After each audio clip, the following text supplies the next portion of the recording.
In an era when the Industrial Revolution was redrawing the social and economic landscapes of Europe, one man's penetrating insights into the dynamics of power and oppression ignited movements that, continue to spark debate and transformation around the globe. Karl Marx, a philosopher, economist, journalist, and ardent revolutionary, was born into a world undergoing rapid change, a world marred by stark inequality and in search of a new order. His life and works would come to define a critical perspective on capitalism and class struggle, influencing generations of thinkers and activists worldwide.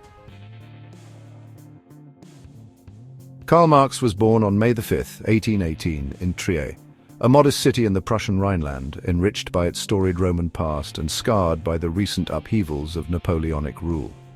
Born into a Jewish family at a time when societal prejudices were deeply entrenched in Prussian law, Marx's father, Heinrich, converted to Lutheranism, seeking social acceptance and professional opportunity. Heinrich, a lawyer deeply influenced by Enlightenment ideals, instilled a love of reason and a readiness to question prevailing norms in his son. Marx's mother, Henriette Pressburg, came from a Dutch Jewish background. Her strength and compassion profoundly colored his early emotional landscape. In Trier, a city caught between the remnants of old regimes and the pressures of modernity, young Marx witnessed firsthand the hardship of laborers and the entrenched privileges of the ruling classes. The disparities between wealth and poverty, tradition and reform, left an indelible mark on him. At the Friedrich Wilhelm Gymnasium, where classical studies, literature, history, Greek and Latin were rigorously taught, Marx's emerging intellect began to absorb the seeds of critical thought. Here he learned not only the lessons of textbooks, but also the importance of questioning authority, a trait that would, really define his later works. Pushed by familial expectations and the promise of academic success, Marx left Trier in 1835 to study law at the University of Bonn. However, the distractions of student life, including involvement in a poetry society and even participation in duels, led his father to move him to the University of Berlin. In Berlin, Marx encountered a scholarly environment charged with emerging ideas. The city was a crucible of philosophical debate, its salons and lecture halls abuzz with discussions on Hegelian dialectics. Here, under the intellectual influence of Georg Wilhelm Friedrich Hegel, Marx joined the ranks of the Young Hegelians, a circle of radical thinkers determined to expose the contradictions within religion and society.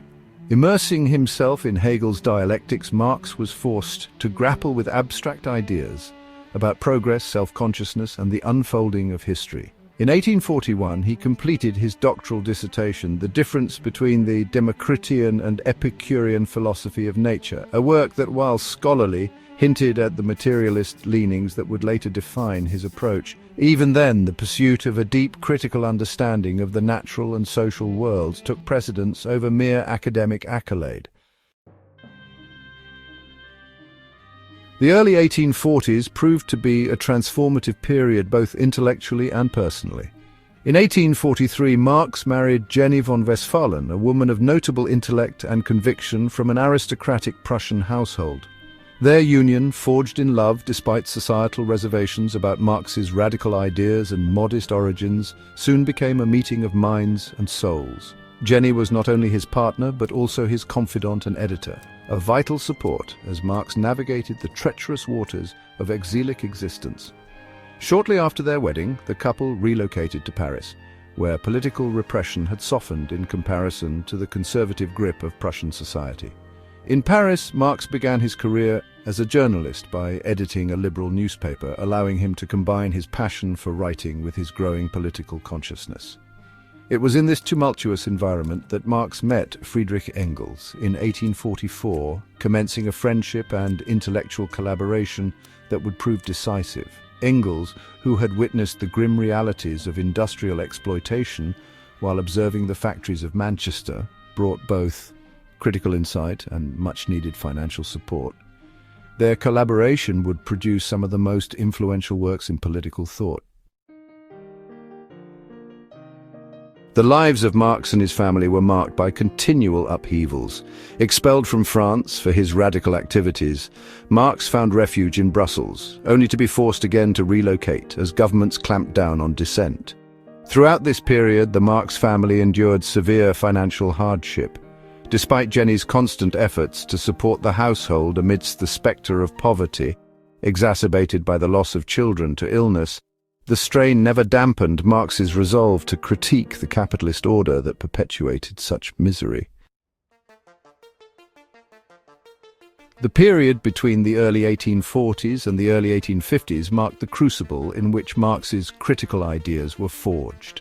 Collaborating closely with Engels, Marx developed the theory of historical materialism, a perspective that posits that the economic base, or the mode of production, shapes the entire social, political, and ideological superstructure of society. Marx argued that the history of human society is fundamentally a history of class struggles, where conflict between the ruling and the oppressed persists through every epoch. Integral to his critique was the transformation of Hegel's dialectics. Where Hegel had seen the synthesis of ideas as the motor of progress, Marx reoriented dialectical thinking towards material conditions. He observed that every economic system, from feudalism to capitalism, contained contradictions that inevitably led to its transformation or collapse. Concomitantly, Marx delved into the notion of alienation in his early manuscripts. In works later compiled as the economic and philosophic manuscripts of 1844, he argued that capitalism estranged workers from the product of their labor, from the very act of work, from their own nature, and from fellow human beings. This profound sense of isolation, alienation, was for Marx the dehumanizing byproduct of a profit-driven society. As these radical ideas matured, Marx's writings increasingly took on a tone of urgent revolutionary critique. He began to see the economic structures of his era as the root cause of social injustice, setting the stage for a call to arms that would culminate in one of the most influential political pamphlets ever written. The dawn of 1848 saw Europe engulfed in revolutionary fervor. It was in this feverish climate of hope and upheaval that Marx, together with Engels, published the Communist Manifesto, opening with the alarming declaration that a spectre is haunting Europe, the spectre of communism. The pamphlet was both an elucidation of Marx's materialist view of history and a rallying cry for the oppressed masses. In its concise yet potent language, the Manifesto charted a course toward the abolition of class society. Marx and Engels argued that the industrial bourgeoisie, in its frantic pursuit of profit, had inadvertently sown the seeds of its own destruction by alienating the proletariat, the working majority. They contended that the immense inequalities inherent in capitalism would inevitably lead the exploited workers to unite and rise against their capitalist overlords. The Manifesto laid out radical prescriptions for societal reorganization, an end to private property, progressive taxation, centralized credit, and the establishment of free education. Though the revolutions of 1848 eventually faltered, the Manifesto's enduring message transcended its immediate context, galvanizing countless movements for socialist and communist transformation in the decades that followed. Driven from continental Europe by the relentless pursuit of authorities wary of revolutionary ideology, Marx took up permanent residence in London in 1849. The British capital, with its sprawling industrial landscapes and bustling commercial centres, provided a stark and direct illustration of the mechanics of capitalist exploitation. London became not only Marx's home, but also the backdrop against which he conducted his most arduous intellectual labour. Over the next several decades, despite constant financial insecurity, Marx immersed himself in the study of political economy. Endless hours spent in the reading room of the British Museum allowed him to pore over economic texts and historical records, gradually refining his theory that capitalism inherently undermines its own stability. This labour culminated in his magnum opus, Das Kapital. The first volume, published in 1867, presented a rigorous analysis of how capitalism operates. Central to Marx's argument was the concept of surplus value, the notion that workers, through their labour, produce more value than is returned to them as wages. This surplus, Marx posited, was expropriated by the capitalists, creating an exploitative dynamic that lay at the heart of all economic crises. In addition to Das Kapital, Marx maintained an active presence in political journalism, contributing extensively to newspapers such as the New York Daily Tribune. His articles dissected the latest economic trends and critiqued the social injustices engendered by industrial capitalism. Even as his personal health waned and the spectre of poverty loomed large, Marx's ceaseless commitment to unveiling the truths of the modern world never faltered. Marx's London years were punctuated by his active involvement in the international labour movement. In 1864, he became a prominent figure within the International Working Men's Association, a network of radicals and labour organisers that sought to coordinate socialist activities across Europe. Through spirited correspondence and numerous political treatises, Marx provided the organisation with the theoretical underpinnings necessary to challenge entrenched systems of power. His vision of a classless society, once an abstract idea in dense philosophical manuscripts, now found expression in global activism. Yet, the relentless pace of revolutionary engagement took a toll on Marx's personal life. He endured chronic illnesses, including respiratory ailments, severe digestive issues, and recurrent fevers that punctuated his later years. Tragedy compounded with the loss of close family members. In 1881, his beloved wife Jenny passed away, and soon after, the demise of his daughter further deepened his personal grief. Despite these hardships, Marx persisted, driven by a sense of duty to expose and dismantle the economic structures that he believed enslaved humanity.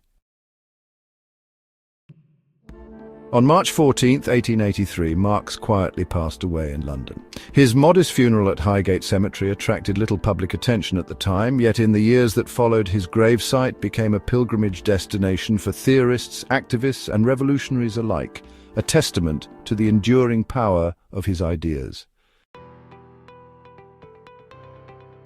In the decades following his death, Karl Marx's theoretical contributions began to resonate far beyond the narrow confines of radical circles.